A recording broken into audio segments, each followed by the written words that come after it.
He's pen testing. He's looking for flaws. He's looking for flaws. No, I'm kidding. All right, I spoke with Donald Trump. I'm sincerely grateful that he's doing well and recovering. And we had a short but good conversation.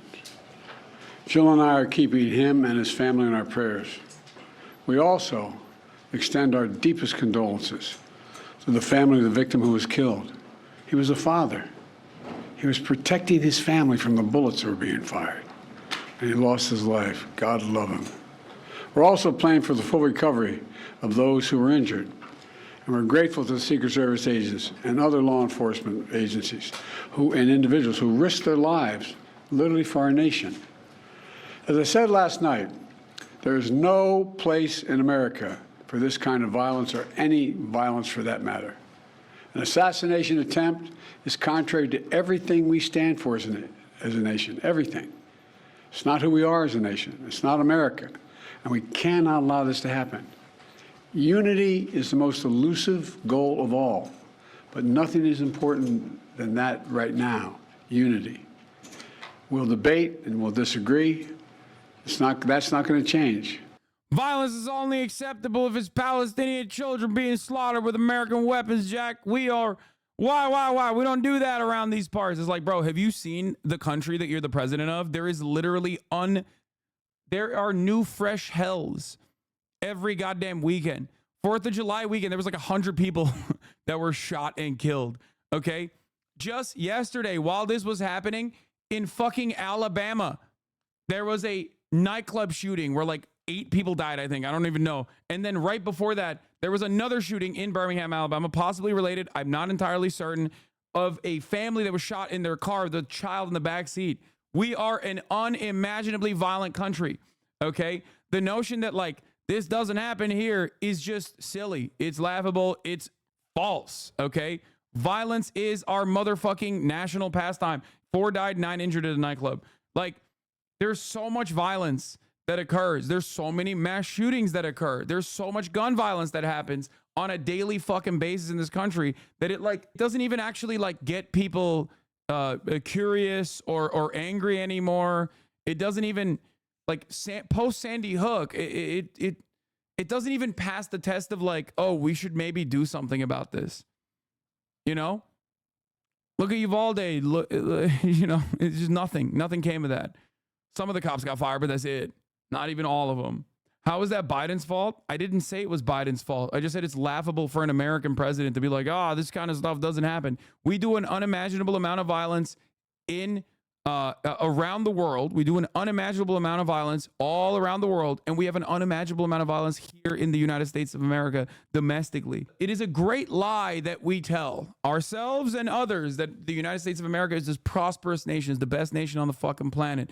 And by many metrics, whether it be the GDP, whether it be how wealthy we are as a nation, is correct. We are a very prosperous nation for the select few. But ultimately, we are a third world country with a Gucci belt, okay? There are certain parts of this country that have like, you know, Rwanda levels of violence occurring on a daily fucking basis.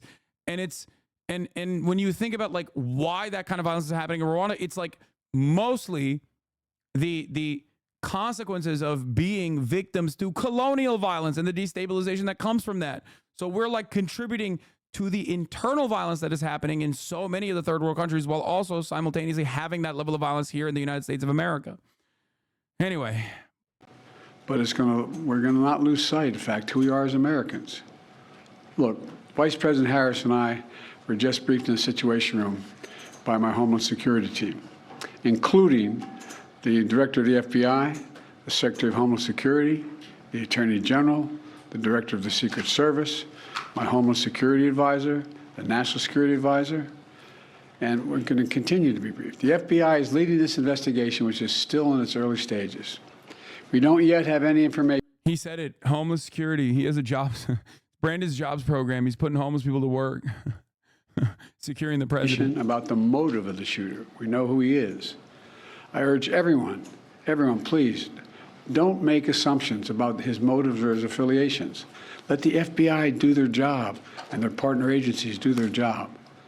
I'm instructed that this investigation be thorough and swift. And the investigators will have every resource they need to get this done. Look, as this investigation continues, here's what we're going to do. First, Mr. Trump, as a former president and nominee of the Republican Party, already receives a heightened level of security. And I've been consistent in my direction to the Secret Service to provide him with every resource, capability, and protective measure necessary to ensure his continued safety. Second, I've directed the head of the Secret Service to review all security measures for the Republican National Convention, which is scheduled to start tomorrow. And third, I've directed an independent review of the national security at yesterday's rally to assess exactly what happened. And we'll share the results of that independent review with the American people as well. And finally, I'll be speaking more about this tonight at greater length. Bro is trying to clear his name right now. Awfully suspicious. Awfully suspicious, Mr. President. No. I mean, come on. This isn't the fucking clown show that you would expect from like a Republican administration. If this happened under Donald Trump, he would probably say some of the right things and then immediately double down with all of the wrong things. And this is not even like a hypothetical. Things like this have happened in the past. And Donald Trump's reaction has been, pretty fucking wild. When David DePappy went in and tried to like assassinate Nancy Pelosi, and then Nancy Pelosi wasn't home, so we ended up fucking hammering the head of Paul Pelosi. They literally were making jokes. Okay, they were cracking jokes. They were like, how's your husband doing?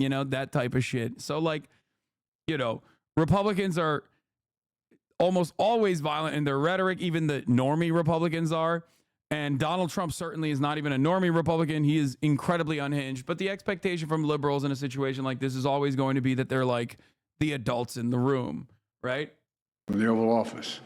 We must unite as one nation. We must unite as one nation to demonstrate who we are.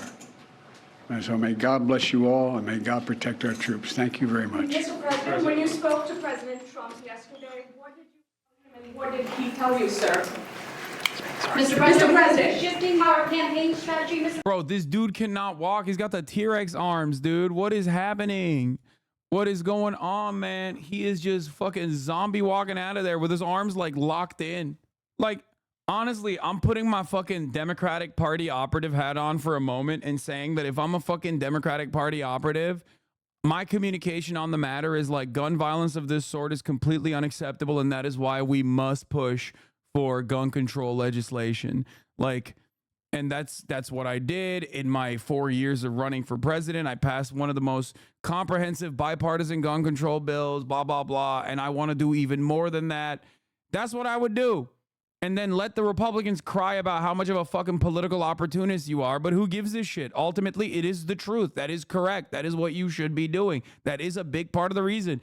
The motherfucking shooter literally went and got the gun legally. It's not like we are so far removed from the actual systemic contributions to this kind of unprecedented gun violence that we don't even talk about that anymore. And it's very frustrating to me.